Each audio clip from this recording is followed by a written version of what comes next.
ස්වර්ණ හංස ජාතකය ඈත අතීතයේ එක්තරා ගමක ඉතාමත් දිලිඳු ජීවිතයක් ගත කළ මවක් සහ ඇගේ දියණියන් දෙදෙනෙකු වාසය කළා.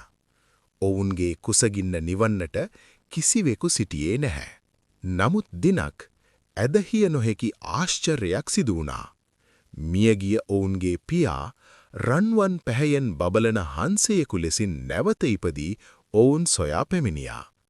තමන්ගේ පවුලේ අසරණකම දුටු ඒ ස්වර්ණ හංසයා දිනකට එක බැගින් රන් පිහාටුවක් ඔවුන්ට ලබා දුන්නා.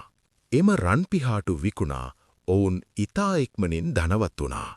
දුප්පත්කම දුරු වී සැප සම්පත් ලැබුණා.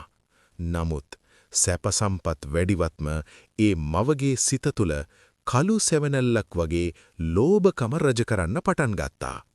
ඇය සිතුවා මෙලෙස එකිනෙක ලබා ගන්නවාට වඩා එකවරම මේ හංසයාගේ සියලුම පිහාටු උදුරා ගත්තොත් මම කොතරම් ධනවත් වේවිද කියලා. ඇගේ දියණියන් එයට විරුද්ධ වුණත් ඇය තෘෂ්ණාවෙන් අන්ධ වුණා. ඇය බලහත්කාරයෙන් හංසයාව අල්ලාගෙන ඔහුගේ රන් පිහාටු එකිනෙක උදුරා දැමුවා.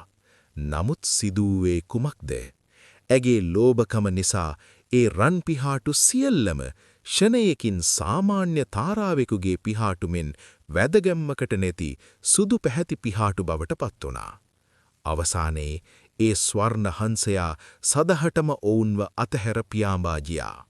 අසීමිත තෘෂ්ණාව නිසා තිබුණු දේත් අහිමි කරගත් ඒ මවට ඉතිරි වුණේ පසුතැවීම පමණයි. මතක තබා ගන්න.